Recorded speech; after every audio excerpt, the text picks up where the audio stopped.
Welcome to the Daily Chronological Bible.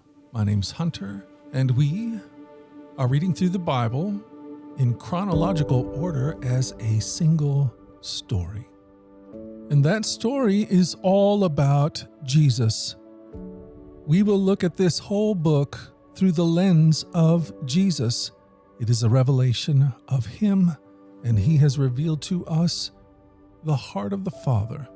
He has invited us all to participate with Him in the life that He shares with the Father and the Spirit. Today, April 17th, we're in the book of 1 Samuel, chapter 23, starting in verse 13 through 29.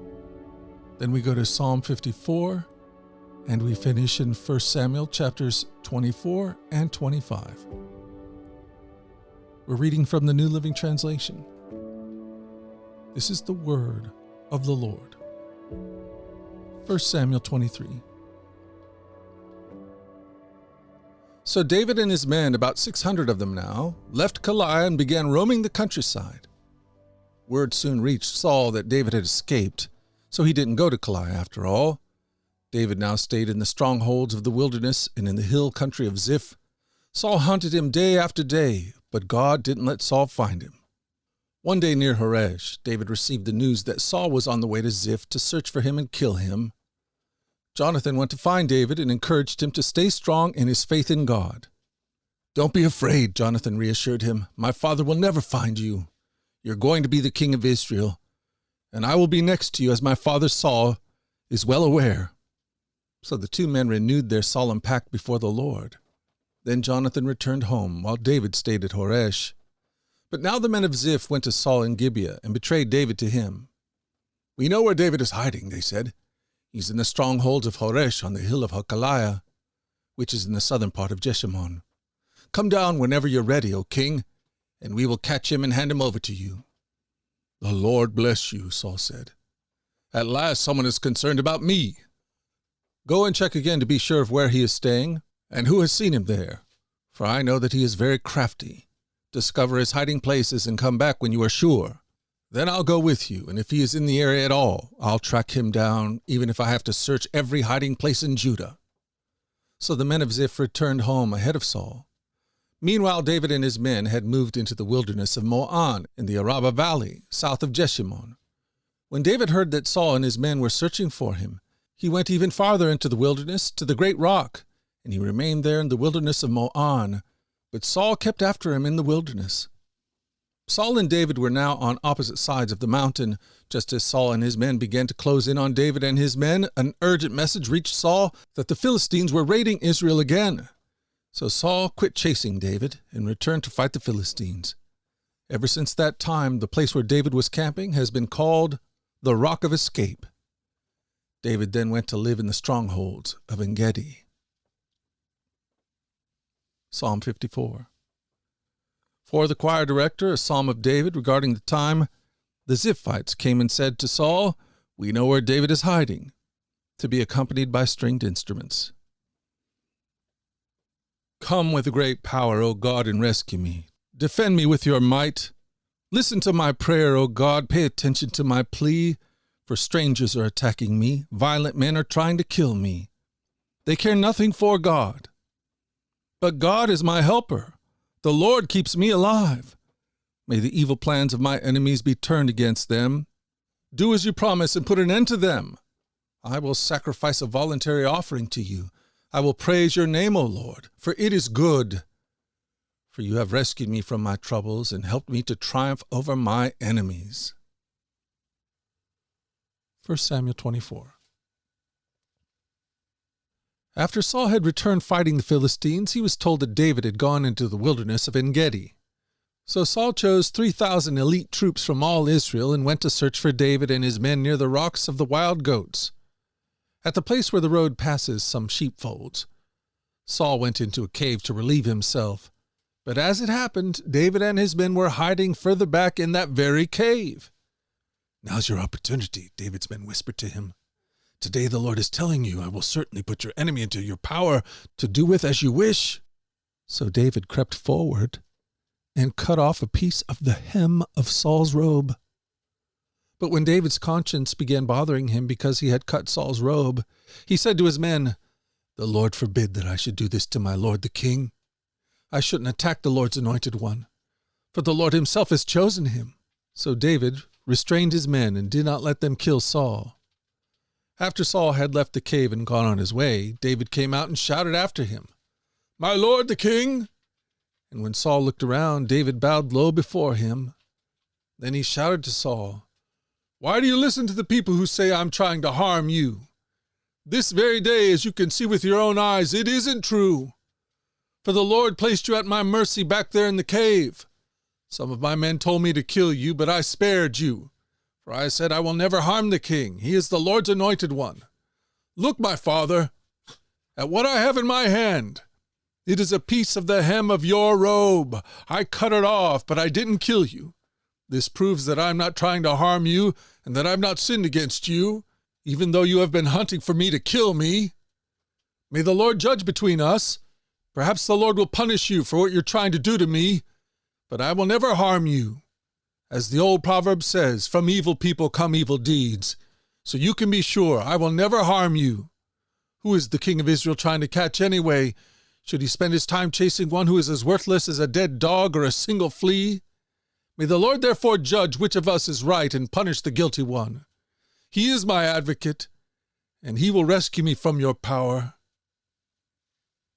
When David had finished speaking, Saul called back, "Is that really you, my son David?"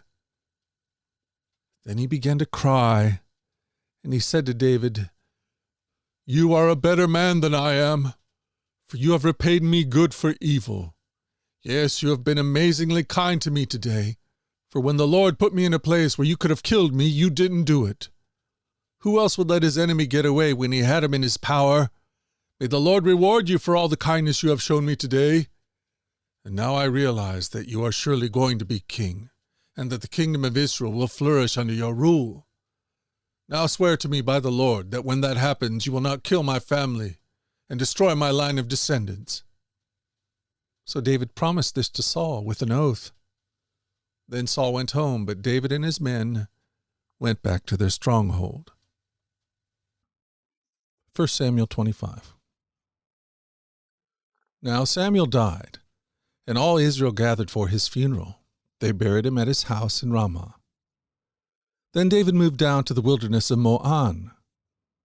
There was a wealthy man from Moan who owned property near the town of Carmel. He had 3,000 sheep and 1,000 goats, and it was sheep-shearing time. This man's name was Nabal, and his wife Abigail was a sensible and beautiful woman. But Nabal, a descendant of Caleb, was crude and mean in all his dealings. When David heard that Nabal was shearing his sheep, he sent 10 of his young men to Carmel with this message for Nabal: "Peace and prosperity to you, your family, and everything you own. I am told that it is sheep-shearing time. While your shepherds stayed among us near Carmel, we never harmed them, and nothing was ever stolen from them. Ask your own men, and they will tell you this is true. So would you be so kind, since we have come at a time of celebration, please share any provisions you might have on hand with us and with your friend David." David's young men gave this message to Nabal in David's name, and they waited for his reply. "Who is this fellow David?" Nabal sneered to the young men. "Who does this son of Jesse think he is?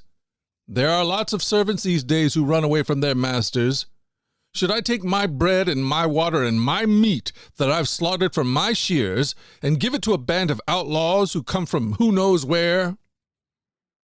So David's young men returned and told him what Nabal had said. "Get your swords," was David's reply as he strapped on his own. Then 400 men started off with David, and 200 remained behind to guard their equipment.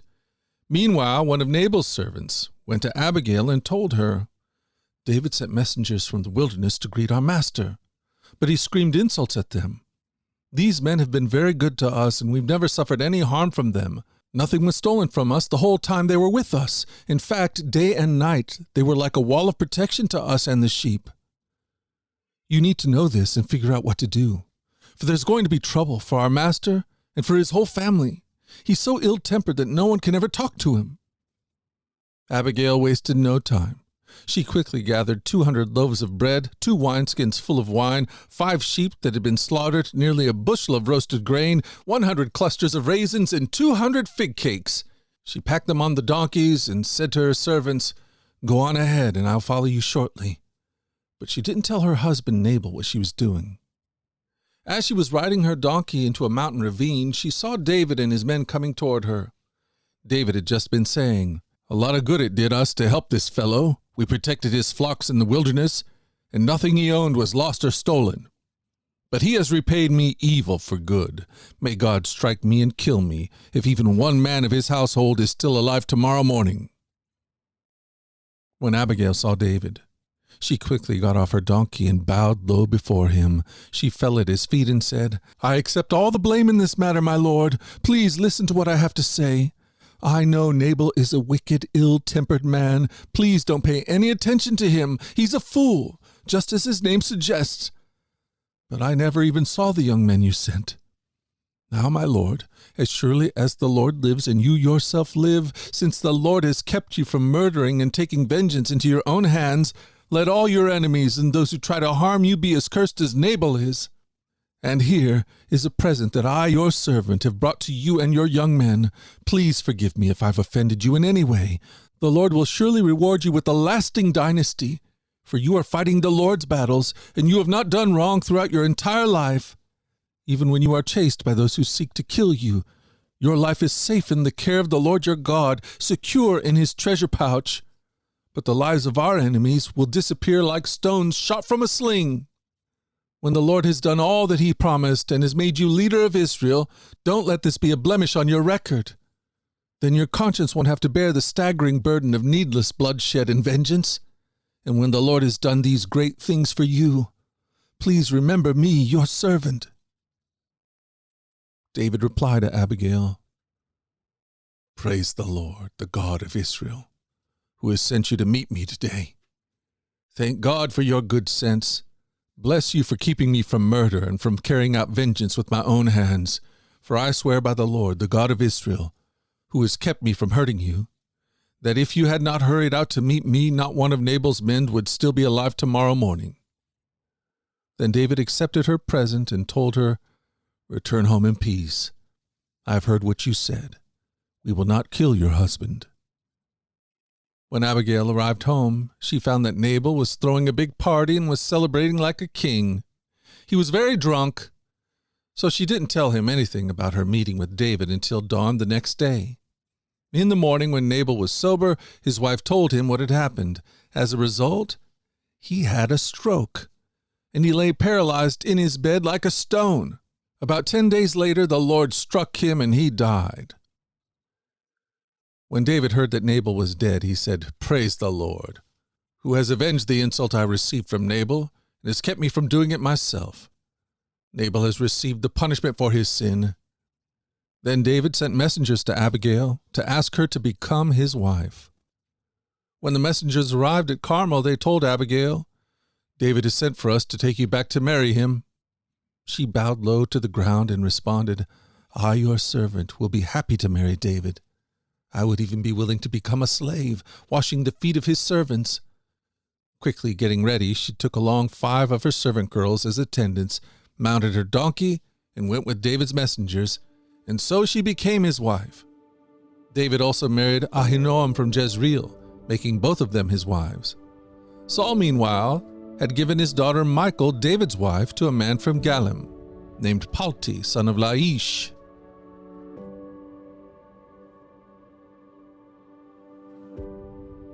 The Daily Chronological Bible. Join us at our flagship podcast, The Daily Radio Bible, where we read through the entire Bible over the course of a year. In our daily reading and meditation, we open our hearts to the God who is love. Find out more at dailyradiobible.com or wherever you get your podcast. These podcasts are entirely listener-supported. If you'd like to partner with us to make sure that these podcasts continue each and every day, you can do that by going to dailyradiobible.com and clicking the donate link. The Daily Radio Bible is a ministry of the Trinity Commission, and all your gifts are tax deductible. Until tomorrow, let's go forward in God's joy. Let's let His joy be our strength. And let us always remember this, that you are loved. We'll talk again tomorrow. You take care.